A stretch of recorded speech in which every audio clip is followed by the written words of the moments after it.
గత రెండేళ్లుగా మన రాష్ట్రంలో రైతాంగం తీవ్ర సంక్షోభంలో కొట్టుమిట్టాడుతోంది అని, ముఖ్యంగా కౌలు రైతుల పరిస్థితి వర్ణాతీతంగా ఉంది అని సిపిఐ రాష్ట్ర కార్యదర్శి వర్గ సభ్యులు తాటిపక్క మధు స్పష్టం చేశారు. శుక్రవారం సిపిఐ కాకినాడ జిల్లా సమితి సమావేశాల సందర్భంగా ఆయన పాత్రికేయుల సమావేశం ఏర్పాటు చేశారు.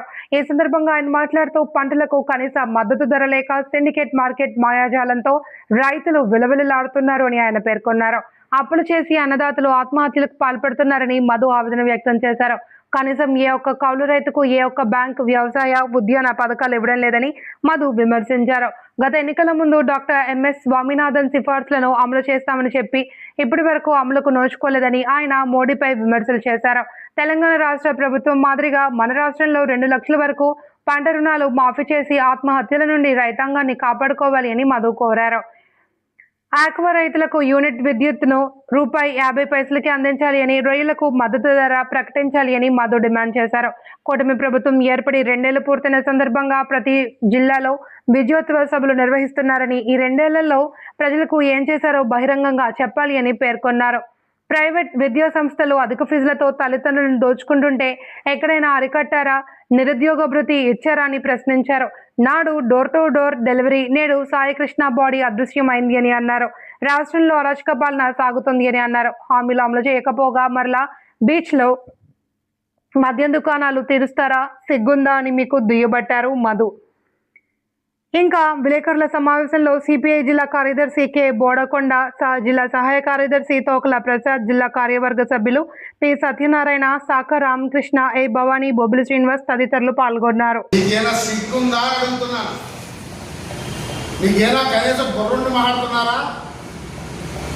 2 ఏళ్ళలో విజయోత్సవ అంటున్నారు, ఒక్కటి చెప్పండి.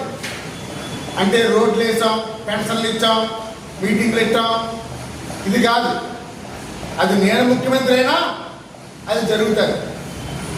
ఈ 2 ఏళ్లలో పోలవరం ప్రాజెక్ట్ 26కి పూర్తి చేస్తా అన్నారు. అది పూర్తయిందా? అది నడుస్తుంది. కడప స్టీల్ ఫ్యాక్టరీ నిర్మాణం చేస్తామన్నారు, దాన్ని చేశారా? విభజన హామీలు అమలు కూనుకుంటామని చెప్పారు, అది చేశారా? సరే, జిల్లాలో ఒక ప్రభుత్వ రంగ పరిశ్రమ, ఒక ప్రైవేట్ పరిశ్రమ మీరు నిర్మించారా?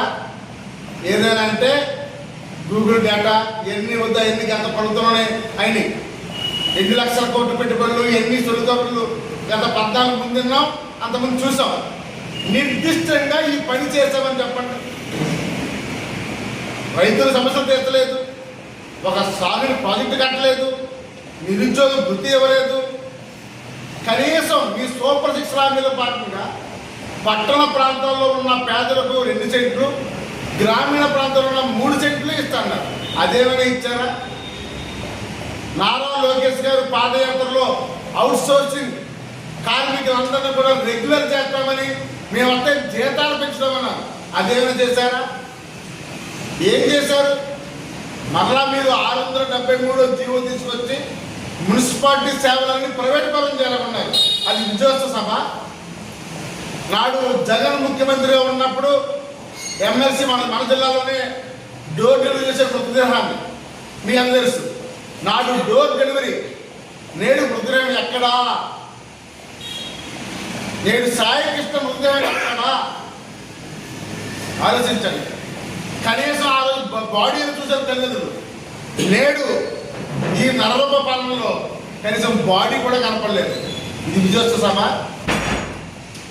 అడిగి దీనికి సమాధానం చెప్పండి. కాకినాడ జిల్లాలో మీ పార్టీ ఆఫీసు ఉంచుకుని ఇంకో ఆఫీస్ కట్టడం, అది విజయోత్సవ సభ? ఏ విషయంలో మీరు విజయోత్సవ నిర్వహించాలి? అనేక విషయాలు ఉన్నాయి.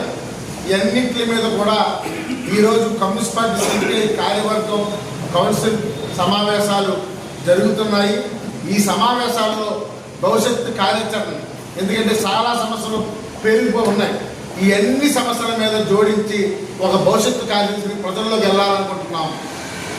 2 ఏళ్లలో మీరు చేసిన దుర్మార్గ, అరాచక, కార్మిక, రైతు, విద్యార్థి, ప్రజా వ్యతిరేక పాలనకు వ్యతిరేకంగా మేము గ్రామాలు వెళ్ళి ఆగస్టు 6వ తేదీ నుండి 15వ తేదీ వరకు పాదయాత్రలు చేయాలనుకుంటున్నాం.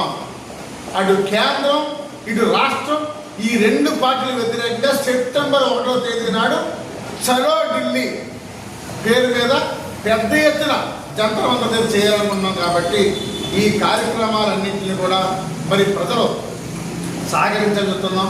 కొత్తగా వచ్చింది జెన్జీ, ఒకసారి ఆలోచించండి.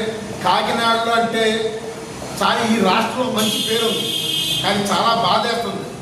సముద్రంలో అంటే బీచ్ దగ్గర మనందరూ దేనికి వెళ్తామండి? ఒక ఆహ్లాదకరంగా ఆడుకుని స్నానాలు చేసి చక్కగా ఉంటాం. అక్కడ సీట్స్ మధ్య దుకాణాలు పెడతారంట. అంటే మధ్య దుకాణాలు పెడితే ఇది ఏమైనా ఉందా? రేపు మధ్య దుకాణాలు పెడతారు, రేపు ఆ తర్వాత అందరూ ఆక్రమణ కోసం హింస గృహాలు పెడతారు. ఇదేనా అంటే టూరిజం డెవలప్ అవ్వాలంటే ఇదేనా చేయాల్సింది? ఈ ఎంత దానం ఇది? దీన్ని తీవ్రంగా ఖండిస్తున్నాం. మీరు మధ్య దుకాణాలు సముద్ర ప్రాంతం ఉదాహరణ విశాఖపట్నం తెల్లగారి కాకినాడ మాత్రం చాలా ఒక చరిత్ర ఉంది కానీ సముద్రానికి ప్రాంతానికి. ఇక్కడ మీరు ఏది పెట్టినా సరే మేము ఖచ్చితంగా షాపులు దగ్ధం చేస్తాం, మేమే కొంచేస్తాం. జైలుకి వెళ్ళిపోతాం అవసరమైంది. ఒక్క షాపులు పెట్టలేము. తమాషా అనుకున్నారా? ఏం మీ ఇంటి దగ్గర పెడతారా బార్లు?